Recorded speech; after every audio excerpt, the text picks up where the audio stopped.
अस्सलाम वालेकुम अज़ीज़ तालिबात। आज हमारा देहाती और शहरी ज़िंदगी का फ़र्क कहानी का दूसरा लेक्चर है। आइए लेक्चर शुरू करते हैं और मुश्किल अल्फाज के मानी सीखते हैं। आज हम सफ़ा नंबर 13 से पढ़ेंगे। मामू जान, देहात के ज़्यादातर लोग खेती बाड़ी करते हैं, कुछ लोग मुलाजमत भी करते हैं, मगर इनकी तादाद बहुत कम है। हसन, आप खेती बाड़ी का काम कैसे करते हैं? मामू जान, पहले खेती बाड़ी का सारा काम बैलों से लिया जाता था।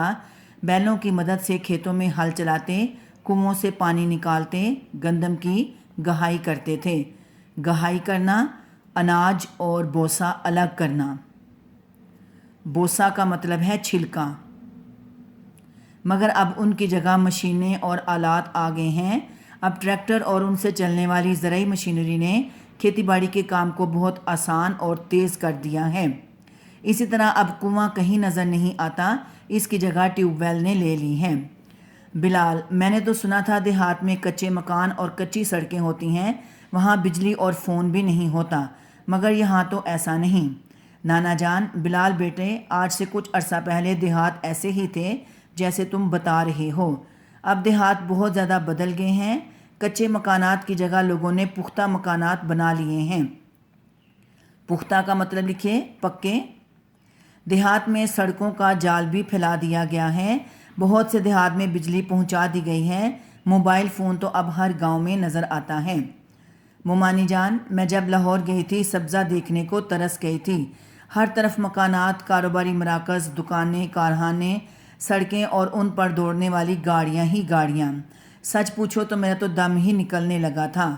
दम निकलना, सांस निकलना। इधर हमारे घर से बाहर निकलो तो जहाँ तक नज़र जाती है हरे भरे लहलहाते हुए खेत ही खेत नज़र आते हैं। नानी जान, मैं भी शहर जाने से बहुत घबराती हूँ। सड़कों पर गाड़ियों की लंबी लंबी कतारें देखकर मेरा भी दिल घबराने लगता है।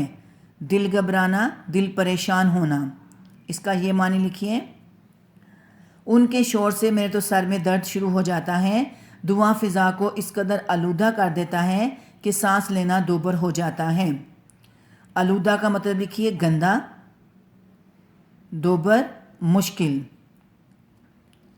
मैं शहर के रहने वालों को दाद देती हूँ, भाई बड़ा हौसला है उन लोगों का जो इस माहौल में रह रहे हैं। दाद देना, तारीफ़ करना। अहमद के अब्बाजान, असल में शहरों की आबादी में बेतहाशा इजाफा हुआ है। बेतहाशा का मतलब लिखे बहुत ज़्यादा।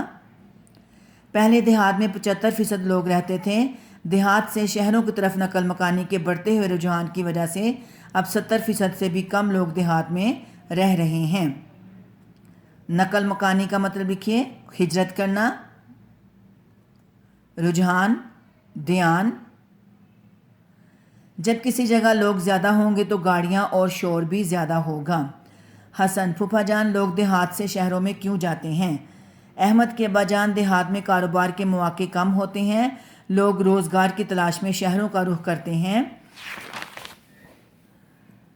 इसलिए इसके अलावा शहरों के मुकाबले में देहात में तालीम और सेहत की सहूलतें भी कम हैं। सहूलतें, आसानियाँ। बहुत से तालिब इल्म तालीम हासिल करने की गर्ज से शहर के स्कूलों, कॉलेजों और यूनिवर्सिटियों में दाखिला ले लेते हैं। गर्ज, मकसद। इसी तरह बेहतर इलाज मुआवजे के लिए भी लोग शहरों में जाते हैं। इन सब चीज़ों से शहरों की आबादी बढ़ती चली जा रही है। हसन, हमारा गांव ज़्यादा बड़ा नहीं, हर शख्स दूसरे को जानता है। शहर तो बहुत बड़ा होता है, वहाँ तो सबको जानना बहुत मुश्किल होता होगा। अहमद की अम्मी जान, बेटा तो शहर तो इंसानों के समंदर हैं, वहाँ की ज़िंदगी बहुत तेज़ है। लोग अपने अपने काम धंधों में बुरी तरह उलझे हुए हैं। बाज़ औक़ात तो अब लोग अपने हमसाए तक से बेखबर होते हैं। काम धंधे, काम काज। इसका ये मानी लिखिए उलझे हुए, फंसे हुए। बेखबर, गाफिल। हसन, अच्छा फूफो जान, ये तो बड़ी अजीब बात है। पता है पिछले साल हमारी भैंस बीमार हो गई थी। पूरा गांव इसके मुतल्लिक पूछने हमारे घर आया था। नाना जान, भाई देहात का अपना रहन सहन है और शहरों का अपना रहन सहन, तौर तरीका। देहात के अपने फ़ायदे हैं और शहरों के अपने। देहात और शहर दोनों तरक्की करेंगे तो हमारा प्यारा वतन तरक्की करेगा। حکومت اگر دیہات میں تعلیم اور صحت کی بہتر سہولتیں مہیا کر دے، اسی طرح دیہات میں کارخانے لگا دیے جائیں تو کوئی آدمی گاؤں چھوڑ کر شہر کا رخ نہ کرے۔ احمد کے ابا جان میں آپ کو احسان دانش کی ایک نظم کے آخری 2 شعر سناتا ہوں۔ اس نظم میں انہوں نے دیہات اور اس کے رہنے والے محنتی انسانوں کی بہت تعریف کی ہے۔ وارے دیہات کے سادہ تمدن کی بہار، سادگی میں بھی ہے کیا کیا تیرا دامن زرنگار، دل یہ کہتا ہے فراق انجمن سہنے لگوں، شہر کی رنگینیاں چھوڑوں یہی رہنے لگوں۔ تمدن معاشرت، زرنگار سونے کی طرح خوبصورت، فراق انجمن الگ تھلگ رہنا، رنگینیاں رونقیں۔ یہ اسٹوڈنٹس آپ کی کہانی کے الفاظ معنی مکمل ہو گئے ہیں۔